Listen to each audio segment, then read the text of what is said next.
විසඳුමක් නැති ප්‍රශ්නවලට විසඳුමක් කොහොමද කියලා. මම කෙටියෙන් කියන්නම්. එක සූත්‍ර දේශනාවක් මුල් කරගෙන ශෝක සල්හරණ සූත්‍රයේ තියෙනවා තමන්ට ප්‍රශ්නයක් ආවොත් ඉස්සෙල්ලාම හිතන්න කියලා මේ ප්‍රශ්නේ මට විතරද තියෙන්නේ කියලා. මේතන ඉන්න දූලගේ පුතාලගේ හිතට යම් ප්‍රශ්නයක් වද දෙනවා නම් ওই ප්‍රශ්නේ ඔයාලට විතරක් නෙවෙයි තියෙන්නේ. මේ ප්‍රශ්නේ මට විතරයි කියලා හිතපු ගමන් ප්‍රශ්නේ බර ඔලුවට දැනෙනවා වැඩි. පළවෙනි විසඳුම බුදුරජාණන් වහන්සේ වදාලා මේ ප්‍රශ්නේ තියෙන්නේ මට විතරක් නෙවෙයි කියලා හිතන්න කිව්වා. දෙවෙනි එක හිතන්න කිව්වා මේ ප්‍රශ්නේ නිසා මං ශෝකෙන් ඉන්න හොඳ නෑ. මොකද මේ ප්‍රශ්නේ මම අවුල් වුණොත් මගේ හතුරන්ට සතුට උපදිනවා, මිතුරන්ට දුක උපදිනවා. ඒ නිසා මම මේ ප්‍රශ්නේ මුල් කරගෙන ඇඬු කඳුලින් ශෝකෙන් ඉන්නේ නෑ කියලා හිතන්නකෝ දෙවෙනි එක. ඊළඟට වදාලා උත්තර හොයන්න කිව්වා. ජප්පේන මන්තේන සුභාසිතේන. ඒ කියන්නේ මේ ප්‍රශ්නෙට උත්තරේ ලැබෙන්නේ පිරිතකින් නම්. ඒ පිරිත් කියලා හරි විසඳ ගන්න කිව්වා. එහෙම නැත්නම් වෙදහෙදකමකින් නම් ප්‍රශ්නෙට උත්තරේ හම්බෙන්නේ වෙදහෙදකමක් හරි කරගන්න කිව්වා.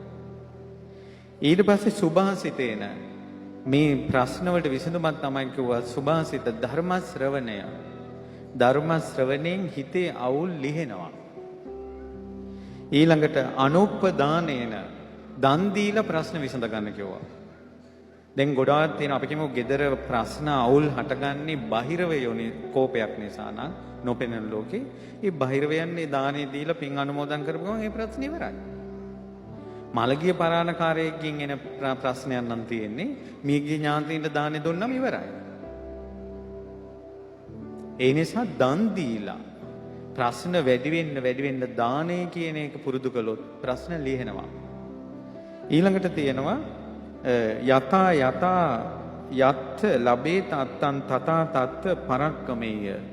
යමකින් ප්‍රශ්නෙට උත්තරයක් හම්බ වෙනවා නම් එවැනි පැතිවල් ගැන හිතන්න කියනවා ප්‍රශ්න වලට උත්තර හොයද්දී.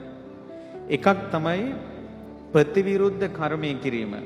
තමන්ට රාගය වැඩි නම් විරාගී දේවල් අහන්න ඕන, කියන්න ඕන, බලන්න ඕන. කයේ අසුබේ ගැන තමන්ට ප්‍රතිවිරුද්ධ කර්මය. අසුබ භාවනාව. තමන්ට තරහ වැඩි නම් තරහ යන්නේ නැති අය ඇසුරු කරන්න ඕන.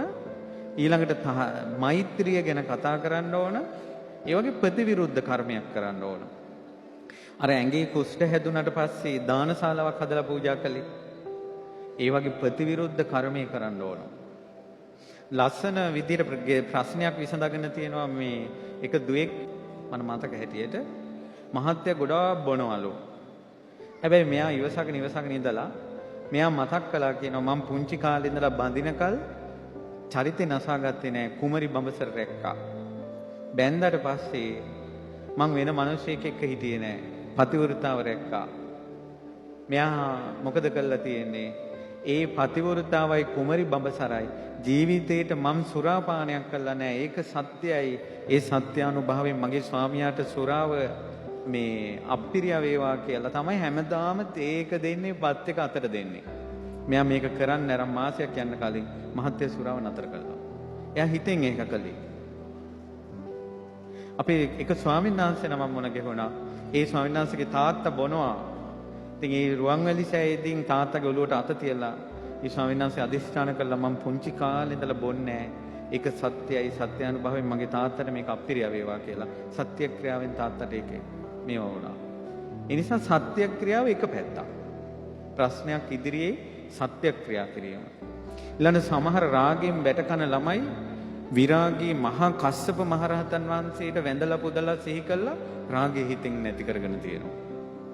ඊළඟට ස්ත්‍රී පරම ස්ත්‍රී රත්නය වූ යසෝදරා උත්තමාවියට වැඳලා පුදලා ජීවිතේ සුරාව නතර කරගත්ත කාමුක හැසිරීම නතර කරගත්ත ළමයි අපිට විස්තර ලියලා තියෙනවා. ඒ ඔක්කොම ජීවිතේ ප්‍රශ්න විසඳ ගන්න යාලා අනුගමනය කරන ක්‍රම. අත්හදා බැලුවට කමන්නේ. මොකකින් හරි ප්‍රශ්නේ විසඳෙනවා නම් ඊට පස්සේ බුදුරජාණන් වහන්සේ වදාලා ඊළඟට මේ ප්‍රශ්න හැම එකටම නොලැබෙන හැම උත්තරයක් නොලැබෙන හැම ප්‍රශ්නයකටම උත්තරයක් තමයි ප්‍රඥාව. එයා දරා ගන්නවා මේවා. තේරුම් ගන්නවා. Tamanට තනියෙන් මේක විසඳ ගන්න බැයි නම් කල්යාණ මිත්‍රයෙක්ගෙන් උපදෙස් ගන්න කිව්වා. මම මේ ප්‍රශ්නේ කොහොමද විසඳගන්නේ කියලා. ඒකට තමන්ගෙනොත් කල්යාණ මිත්‍රයන්ගෙනොත් ඒ දෙකෙන්ම ගන්න පියවර වලින් තමන්ගේ ප්‍රශ්නේ විසඳෙන්නේ නැත්තම්, ඒ කියන්නේ එයා හැම විසඳුමක්ම යොදලා විසඳෙන්නේ නැත්තම් අසෝචමානෝ අඬන්නේ නැතුව ඉන්න, ශෝක කරන්නේ නැතුව ඉන්න, අදිවාසීය පුළුවන් තරම් ඉවසන්න, කම්මන් දල්ලං කිංති කරෝමි දානේ, කර්මයේ දැඩි වූ කල මා කුමක් කරන්නද කියලා. මේක කර්මයක් කියලා දැනගෙන එතනත් ඉවසන්න කිව්වා. ශෝකයට යන්න එපා කියලා කිව්වා. ඒ නිසා පින්වත් දරුවනි, අර ධර්ම ශ්‍රවණයෙන් තියෙන වාසිය තමයි අපි මූලික ප්‍රතිපදාව ධර්ම ශ්‍රවණය කරගත්තට පස්සේ ඒ බණින් හැමදාම කියන්නේ බණ අහා ඉන්න කියලා නෙවෙයි. ඒ බණින් කියනවා සිල් රැකපන්. ඒ බණින් කියනවා දන් දීපන්. ඒ බණින් කියනවා රාගය දුරු කරන්නේ මෙහෙම. එතකොට අපි එක මාවතක යනකොට තමන්ගේ දුර්වලතාවයට උත්තරේ ඒ තැන් වලින් හම්බ වෙනවා. ඒ නිසා ශෝක සල්හරණ සූත්‍රය බලන්න. ඒකේ තියෙනවා විසඳුන් නැති ප්‍රශ්න වලට විසඳුන් ලැබෙන පියවර කිහිපයක්.